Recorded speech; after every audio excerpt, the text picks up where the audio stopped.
ჩართვა 48 საათიანი წამზომის ჩართვა დღეს დილით 4 წუთი უნდა გასულიყო ეგვადა და შემდგომ 5 დღიანი სივრცის შექმნა მოლაპარაკებებისათვის და ამ ამბავს ირანელები რაღაცნაირად უარყოფენ. რა ვიცით გაზეთებისგან? რას წერენ გაზეთები? მოგესალმებით, მადლობა მოწვევისთვის. ხო, ეს 48 საათიანი, ასე ვთქვათ, თვითონვე ვთქვათ, ესე იგი დედლაინი რო გადიოდა, ასე ვთქვათ, ყველა გზა მოჭრილი იქნებოდა, მაგრამ დილას გავიგეთ, რომ მოხდა დიალოგი და შესაბამისად გადაიწია ეს პარასკევამდე. New York Times-ის ცნობით, ირანი უარყოფს ყოველგვარ კავშირებს, თუმცა New York Times-ის ცნობით შედგა ძალიან ასე ვთქვათ შუამავლების მეშვეობით შედგა ძალიან ასე ვთქვათ ადრეული კონტაქტი, რომლის შედეგადაც არაფერი ვთქვათ განსაკუთრებული ან ესეთი ხელშესახები ჯერჯერობით არ არის, როგორც პრეზიდენტ ტრამპმა ძალიან ასე ვთქვათ პოზიტიურად აღწერა ეს დინამიკა, რომ რაღაცა სერიოზული და საფუძვლიანი კავშირების მოლაპარაკებები გქონდაო, მაგრამ და ხო, ანუ ირანი ამბობს, რომ ირანი ოფიციალურად უარყოფს და New York Times-ის ცნობით ძალიან ასეთი ადრეულ ეტაპზეა ეს ცნობები. რისი თქმა შეგვიძლია რეალურად, ხო? ანუ ეს თქვა დედლაინის გახანგრძლივება რომ არ მომხდარიყო. ერთის მხრივ ჩანს რა? რომ ტრამპი თუ დაიწყებდა ირანის ასე ვთქვათ ენერგეტიკული ინფრასტრუქტურის განადგურებას, მიუხედავად იმისა, რომ მეოთხე კვირაა დაწყებული, ფაქტია, რომ ეთყობა ირანს იმის თავი, რომ ყურის ქვეყნებში ასევე დაუმიზნოს, ვთქვათ, ენერგეტიკულ ინფრასტრუქტურას, ფაქტია, რომ აქვს. ეს რომ არ ყოფილიყო, არც ვთქვათ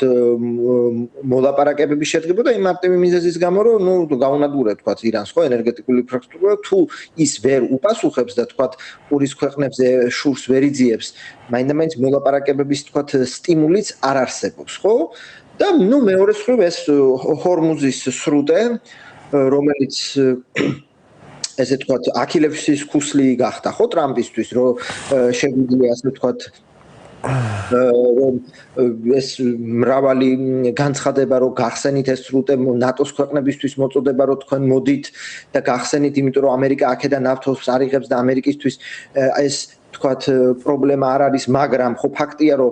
ამ ესე ვთქვათ ჰორმუზის სრუტის ბლოკირება მსოფლიო ნავთობის ფასებზე გავლენას ახდენს და როგორც ვთქვათ ერთმა ენამახვილმა ქართულმა პუბლიცისტმა განაცხადა, რომ ეს ჰორმუზის სრუტე იქცა ტრამპისთვის ეგრეთ წოდებულ ტორმუზის სრუტედ, ხო? იმიტომ რომ ფაქტია რომ ის ამ სრუტის ვერ გახსნა, ან სამხედრო ოპერაციის ვერ ჩატარება ამ სრუტეში, ასე ვთქვათ, არის ის მთავარი ბერკეტი მეზობელ ქვეყნებზე შურისძიებასთან ერთად, რომელსაც პრაქტიკულად ირანი აიძულებს ამერიკის შეერთებულ შტატებს ომის მეოთხე კვირას, რომ რაღაცა მოლაპარაკებების მაგვარი დაიწყოს. თუმცა აქვე უნდა აღინიშნოს, რომ ირანი აცხადებს, რომ არანაირი ვთქვათ ისეთი დროებითი ცეცხლის შეწყვეტა მას არ სურს, მას სურს ხანგრძლივი მშვიდობა და აქ ახლა ჩვენ ვეჯახებით სხვა პრობლემებს, ეს არის ის დაფლული 460 კილოგრამი 60%-ამდე გამდიდრებული ურანი და ისრაელის პოზიცია, ხო? ანუ ბევრი სხვა ფაქტორის გადაკვეთაა. ხო, ხანგრძლივი მშვიდობისათვის მებრძოლი რამდენიმე ლიდერი ვიცით სოფლიოში კიდე ხანგრძლივი მშვიდობის გარეშე რომ შეწყვეტა არ უნდათ, მაგრამ ფაქტია რომ არც ირანის ხელისუფლება არ უნდა იყოს წესით ახლა კარგ დღეში. დეკაპიტაციის შედეგები თავის კვალს ტოვებს, ბუნებრივია, აი ეს ყველა მეზობლის სტრატმოკიდება ამ მასშტაბით ესეც თავის შედეგებს მოიტანს და პლუს ეკონომიკური პრობლემები მოიტანს თავის შედეგებს. ახლა ჩვენ ვისაუბრეთ იმ გამოწვევებზე, რის წინაშე დგას თეთრი სახლი და იერუსალიმი, ოფიციალური იერუსალიმი, როგორც იტყვიან, მაგრამ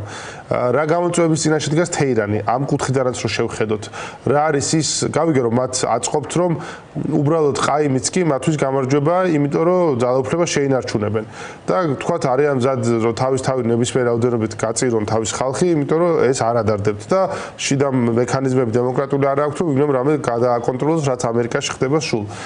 მაგრამ რა არის მათი გამოწვევები დღეს, რაც მათ მაგალითად რა მიმართულებით აქვთ ხელფეხი შეკრული მოქმედებისათვის? ну, პირველ რიგში ხო, რა თქმა უნდა, მათი წარმოდგენით არიან ეგზისტენციალურ ომში და რა თქმა უნდა, კარგ დღეში არ არიან, ხა 8000, თქვათ, ესე ვთქვათ, მიზანი რო გაგინადგურეს და დიდი ალბათობით, ხო, რასაც ისრაელი და ამერიკის შეერთებული შტატები აცხადებს, რომ თლიანად მეტწილად განადგურებულია ბალისტიკური რაკეტების წარმოების პოტენციალი, ანუ სამხედრო სამრეწველო პოტენციალი განადგურებულია, იქ შაჰედების წარმოება სადმე ავტოფარეხში თუ მიმდინარეობს, არ ვიცი და ნუ ესეთი სტაციონარული ქარხნები ალბათ აღარ არსებობს, ეს ერთი, აღარ არსებობს სამხედრო საზღვაო ფლოტი, თუ რამე არსებობდა საჰაერო ფლოტი არ არსებობს და დეკაპიტაციის შედეგები, რომელიც რადგანაც ომი ამ წუთას თქვათ, ხო იცით, ამ თქვათ ესეთი შიდაწნეხი ნაკლებია, რადგანაც ომია და რა წამს თქვათ დაბომბვა გაჩერდება, ის შიდაწნეხი უკვე ხო სანამ ომია ხალხი უფრო დაზაფრულია და შესაბამისად დაბომბვა და ომი როცა გაჩერდება, ყველა ის პრობლემა, რაც ირანს ასე ვთქვათ ომის დაწყებამდე აწუხებდა, ეს არის ჰიპერინფლაცია, სანქციები, სხვათა შორის ამ მოლაპარაკებებში ასევე გაზეთებში დაიწერა, რომ ირანი ითხოვს სანქციების მოხსნას, ხოლო ამერიკა აცხადებს, რომ სანამ არ მოხდება ბირთვული პროგრამის სრული გაჩერება, რაც ახლა მივდივართ ისევ ამ დაფლულ ურანამდე, ხო, ირანი აცხადებს, რომ ამერიკის შეერთებული შტატები აცხადებს, რომ არანაირი სანქციების შემსუბუქება არ იქნება და ასევე სამხედრო პოტენციალი მიუხედავად იმისა, რომ ნუ როგორც დღესდღეობით ჩანს, ირანი ინარჩუნებს იმ თქვათ მინიმალურ შესაძლებლობებს, რომ მეზობლებს დაუმიზნოს, ესეც ამოწურვადი რესურსია რაღაც ეტაპზე და მეორე, როგორც შენ აღნიშნე, საშვილიშვილოდ ხო, ის გადაკიდება სამეზობლოსი, რაც ჩვენ 2023 წელს ვნახეთ, რომ ამდენი წლის მერე მოხდა რაღაცა ნორმალიზაცია საუდის არაბეთთან, ეს პრაქტიკულად შეგვიძლია დავივიწყოთ. ახლა ირანი კი არ იმჩნევს და ამბობს, რომ ჩვენ ძალიან კარგი ურთიერთობა გვაქვს ჩვენ მეზობლებთან და უბრალოდ ამერიკულ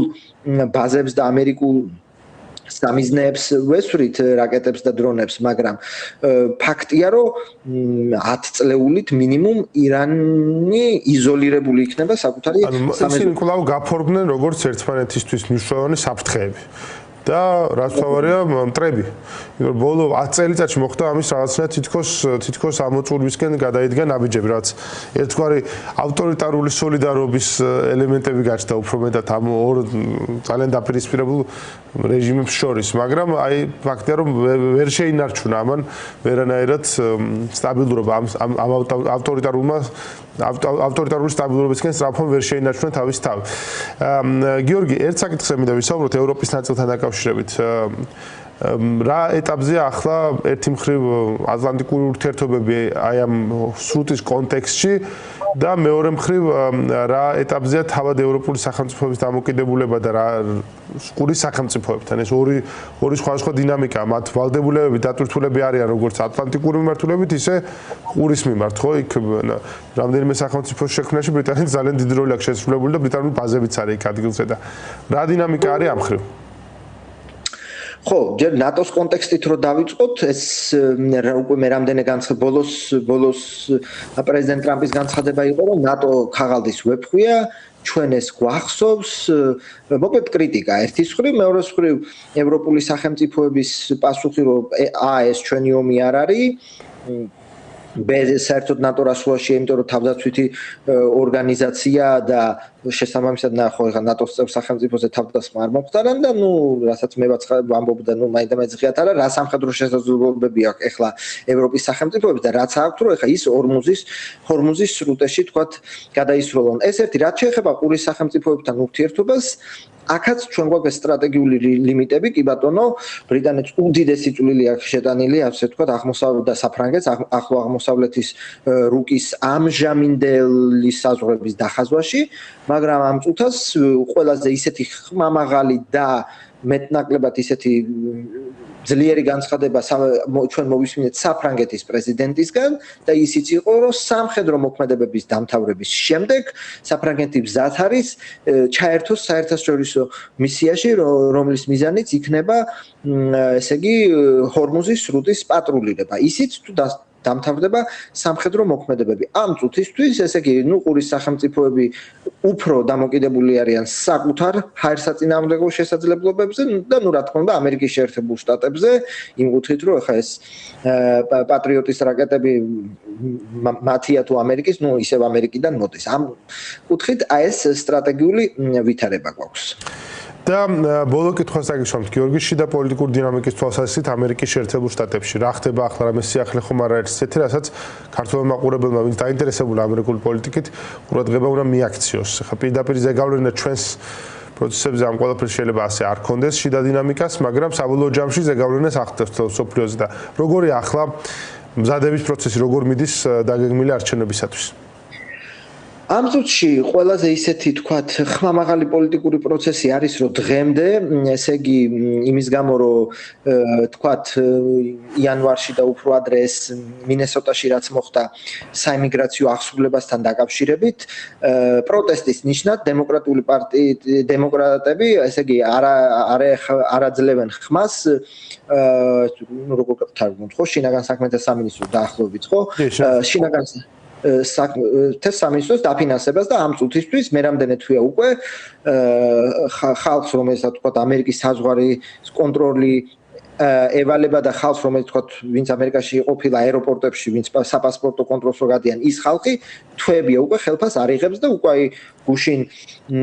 თქვა დაიწერა და მე მგონი დღეს უკვე რომ საიმიგრაციო აღსრულების სამსახურის აგენტები უნდა გაუშვან აეროპორტებში იმიტომ რომ ის ხალხი უკვე რაღაცა უკვე სამსახურში არ გამოდის იმიტომ რომ თვეებია ასე თქვა ეს არ ფინანსდება და ეს ყველაზე დიდი არეულობა იყო ნიუ-იორკის ლაგვარდიას აეროპორტში იყო გუშინ დიდი არეულობა და თეთრმა სახმა ვიდეო გამოქვეყნა და აბრალეთ ჩაკ შუმერსო ეს რიგები რაშიც ხეხლა ხართ ხო, ანუ ესე იგი არ ფინანსდება უკვე თვეებია ერთ-ერთი ესე იგი ამერიკაში ესეთ რომ ვთქვათ ბიუჯეტი ესე მთლიანად არ მიიღება იქ არის ესე 10 თუ 11 ესეთი ბიუჯეტის ნაწილი რომელიც ცალ-ცალკე უყრიან კენჭს და ესე იგი ერთ-ერთი რომელიც აფინანსებს ესე ვთქვათ შინაგან საქმეთა სამინისტროს ამ წუთისთვის გაუვიდავდა და ახალს დემოკრატები ხმას არ აძლევენ სენატის პროცედურებით მინიმუმ 60 ხმა არის საჭირო და ამ წუთისთვის ესე იგი ესე ფედერალური აგენტები უხელფასოდ მუშაობენ და ეს სერიოზული პრობლემა ამას დავამატოთ ისიც რომ ქალბატონი კრისტინოემი რომელიც ასევე როგორ ვთქვათ ხო შინაგან საქმეთა დაახლოებით შინაგან საქმეთა მინისტრი იყო ის გაუშვა ტრამპს და ეს ოკლაჰომას სენატორის დამტკიცების პროცედურა მიმდინარეობს ნახოთ დაამტკიცებენ თუ არ დაამტკიცეს უკვე რა კომიტეტმა დაამტკიცა. კომიტეტმა დაამტკიცა, ხო. ნუ სენატის ამ ეტაპზე უმრავლესობა რაც სჭირდება თანამდებობის პირის დამტკიცებას მათ ნამდვილად აქვთ. ამ საკითხს. გიორგი, მადლობა ძალიან დიდი. გიორგი ხატიაშვილი, დოქტორ გიორგი ხატიაშვილი გვერდებოდა ამერიკის შეერთებული შტატებიდან. გიორგის დამამშვიდობები